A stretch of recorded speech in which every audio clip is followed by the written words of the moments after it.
Everybody, Coco the Granny Nanny back again.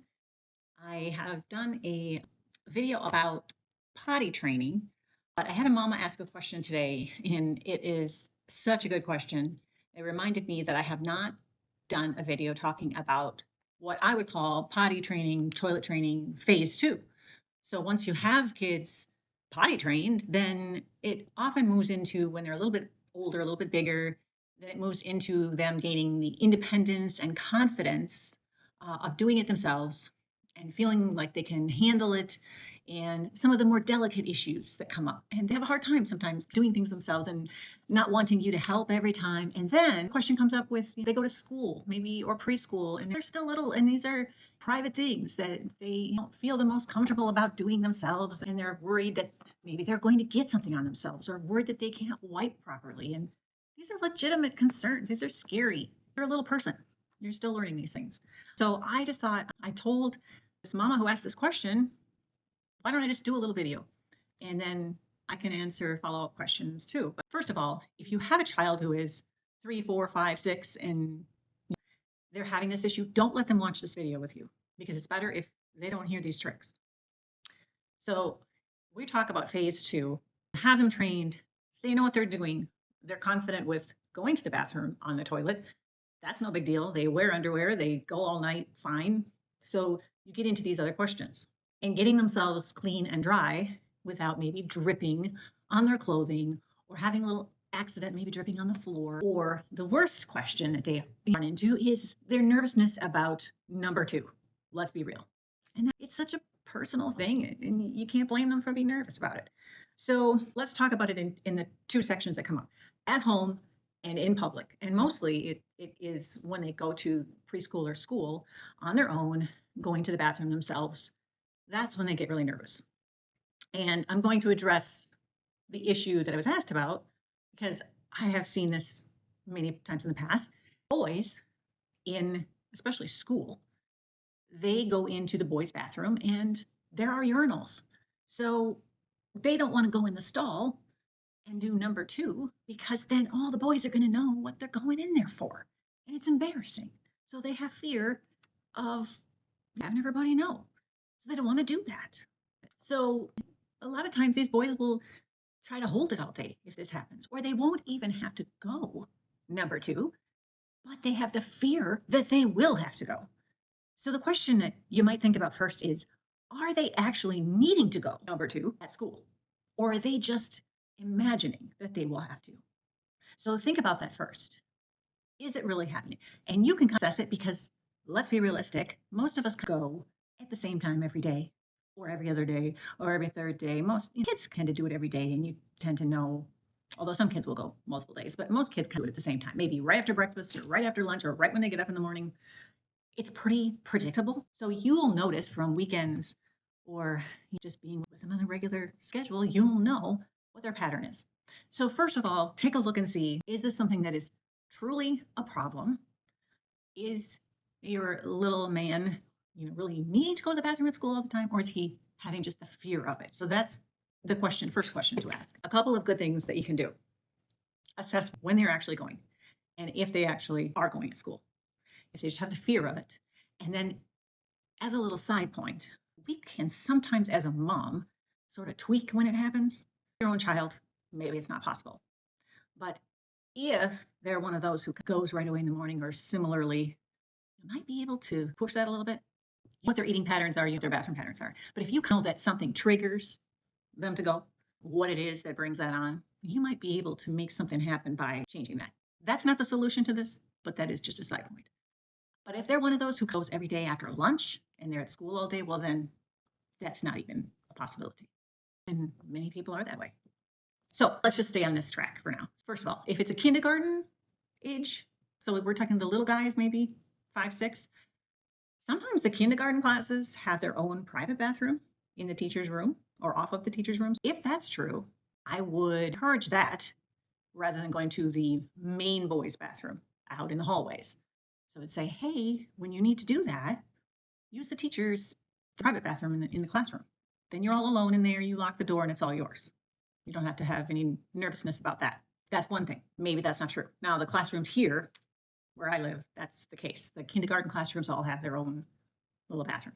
Another thing, is there a time when the bathrooms aren't so busy and maybe he wouldn't be as nervous to go in? Now I'm addressing maybe just fear of being in there with other people or not wanting people to know that they're going into the stall. But this also applies to girls because a lot of times girls don't want to be in there and have anyone hear them or know that they're doing that. A lot of us don't care if people hear us pee, but we don't really want to have people knowing what we're doing with number two. I don't know. It's just more of a personal thing, right? I don't love it either. So that's an idea. But now, as far as the actually getting clean and dry and feeling confident that you can do it yourself, a couple of fun tips. Fun. We'll talk about fun. Some things that have I found that work really well. Now, just remember, you want to be as easy, breezy, light about this always. This is not life shattering. If they get themselves dirty, you want to make sure they know that mistakes happen. We are all learning. These things happen. Everybody makes mistakes. So if you get your clothes dirty, you can change. You're going to practice this at home. So this is where you're going to be the easy breezy at home. You're going to do everything you can to encourage all this practicing at home. You can do it on your own. You go ahead and try it out. I'm busy right now. You go ahead and give it a try. When they're at home, another really great idea is make sure they're wearing pants that are easy on and off, easy up and down. You don't have to make an announcement about it. Just happen to lay those out or happen to maybe only have those clean right now in the drawers. Maybe in their room. Oh, those are the only ones that are available right now. The ones that are just very easy up and down, very easy to maneuver. Don't get a bunch of stuff with buttons and zippers to deal with. All right. Then, now if they're not feeling confident about wiping, a couple of things that have been really helpful. Both boys and girls think this is funny. I don't know. I don't blame them. I don't want to get my hands dirty either with number two. Yuck. None of us do. But sometimes they are not basically not taking enough toilet paper. And obviously we don't use them half a roll and clogging up the toilet. But one thing that works really well is to tell them, pretend you're wrapping your hand up like a mummy or like a mitten, and you practice it. You can practice it together. They think it's hilarious. They think it's funny. So when you take the toilet paper off the roll, you're just, as it's coming off the roll, you wrap your whole hand. And then if you get as much as possible here, and then when you wipe, you're going to feel like you don't have to worry about anything getting on you. And if they're really nervous, have them wrap both hands. Do one hand, then do the other hand. Now at home, you do have to be a little more careful about clogging up your toilet. So maybe you just say, just put it in there and I'll come in and help flush later or whatever. You can say it's going to be like a mummy. You can say it's like a mitten, whatever your children, whatever floats their boat, whatever's going to be a funny little analogy for them. At school, we don't care about clogging toilets because those toilets have mega suction. So let them throw as much toilet paper in there as they want. Let them wrap it up, do whatever they want. We are not conserving toilet paper. We don't have to worry. They've got massive suction in any public place. I'm really not worried. So you tell them at school, don't worry about it. Be sure you get your pants down far enough. Wipe.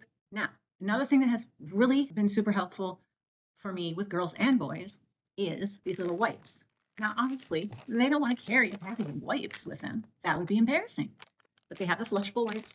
They have, I like these. This is the sanitizing wipes, but these little packages of the actual wet wipe type things or baby wipes. We don't call them baby wipes. But I like just the generic but unscented. You're not getting itchy or weird. But what you do is you take out a few, you put them in a Ziploc baggie. They can keep them in their backpack or their lunch bag. Sounds gross, but obviously they're clean. And then, depending on how your whole school setup is, if they're allowed to go into their backpacks at all, or if you have one of those kids who's going to be going to the bathroom pretty much every time after lunch, that's when their number two happens, then they have their little baggie, little Ziploc with a few wipes.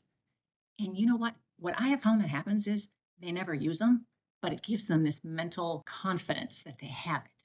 So if they wrap their hand and they wipe it, they still feel like either their bottom is not clean or they feel like they got something on their hand and they don't want to pull their pants up yet because they're afraid they'll get something on their pants. They can wipe their hand. So you can either have them put them in their bag, their backpack, or you're going to use like snack size Ziplocs, the tiny ones. You just tuck a couple, 3 in there every day. They get used. But you can also use a pocket in their pants. So they can have this little secret thing. It's so small, no one's going to notice it. It's just there for them. So they go to the bathroom, they can pull it out before they start. They can lay it on top of the toilet paper roll, what you call it. Then they just feel so confident because if their hands get dirty in any way, they can grab that, they can wipe, and they can wipe their hands or wipe their bottom extra, feel good about it before they touch their clothing at all. No worries. No harm, no foul. No worries. And if you just tell them, you'll feel fine. No big deal. If something gets on the floor, that's okay. That's the school janitors. That's their job. Let's just don't worry about it. All right. So let's be real. It's really only going to take a couple times at school, and then they're over the hump and it's forgotten. Sometimes they're hanging on to a little bit of anxiety about having people hear them or see them go into a stall if they're a boy or whatever. But it usually is just a matter of you give them a couple tools to work with. It's a mental thing. And then once they feel like they've got a couple of tricks up their sleeve, they're over it. They really are. So the best thing you can do is just make it is no big deal. I understand. I get it. I understand why that would be hard. It's hard to get used to it. At home, you're going to just be like, hey, let's see how many times you can do it. Let's see how many times you could do it by yourself without me. You go in, you try it. And you can do the wipes at home. You could do a little package in the bathroom. You can say, listen, here's the deal. You're going to do it. You're going to try it. You're going to wrap your hands. You're going to try that. And then if you don't feel clean, you're going to try the wipe. And then you're going to check out. You're going to see how you feel. But you got to try it. You got to be easy breezy about it. You got to be like humor. If you want, you can go as far with it as you want. Dip your child's personality. So if they like rewards, if they want a little roll of tickets, you can have a roll of tickets and you can be like, oh, you get a ticket every time. And when you get 10 tickets done, you get whatever prize it is. It just depends on your child. I don't know your individual child, but there are different lanes you can go in with each type of personality. Whatever the type of reward would really be cool to them, or whatever type of cool thing would be up their alley. You can give them little challenges. You can also just do tricky backdoor things, like you're just going to be like, oh, I'm in the middle of something. I'll be there in a minute. You go ahead and that's their job. Let's just don't worry about it. I'll be right there. And then you drag your feet and you get at it. And then for you, I know they do that. Oh, just go ahead and try it. I'll be there in a minute. Just go ahead and try it. But you can, if you combine all of these things, literally with a few times of doing, you'll be over the hump. So the best overall general advice is they can get confidence and independence when they realize that, first of all, it is not some intense, horrendous thing that they have to, oh, I have to do this, I have to learn this, everybody's bearing down on me, or this is so extremely serious, or what would happen if I got poo on myself? What would happen if I got it on my hand or on my clothes? You have to make it clear to them, so what? Let's follow this through. Well, what would happen if you did? So what? We'll wash your hands. We'll change your pants. We'll change your clothes. We'll wipe the floor. Who cares? Literally, you might have to just say that. If they're the kind of child who's really anxious, you may have to walk all the way through that scenario. We can wash our hands. We can change your underwear. Let's give it a try. When they just have that built up confidence, like, well, if mistakes happen, life is full of mistakes. So we might as well just start teaching them that mistakes are going to happen with everything. We're all going to have flub ups, things. So deal with it. That's what we're going to do. So to make phase 2 of toilet training. So the at and the in public or at school is where you cut the differences. Obviously, at home too is that they have the ability to get on the toilet and get at a sink to wash hands independently, which usually by the time they're 5, 6, whatever, they're tall enough and everything like that. But if we're talking like from potty training up, you just want to facilitate all the things that they need to be independent. So even if they are 5, just walk yourself through, is there anything I'm doing that if I'm going to be hands off, need to be sure to have all the tools to be in there, complete all tasks without me. So walk yourself through that. So Coco the Granny Nanny, anything I've forgotten, I am always available. I love that I can be helpful to mamas since my health makes it impossible for me to be a nanny anymore.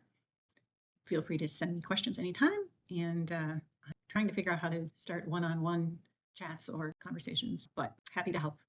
And so toilet training, phase 2, when they've completed phase 1 and they need a little extra push to finish being completely independent.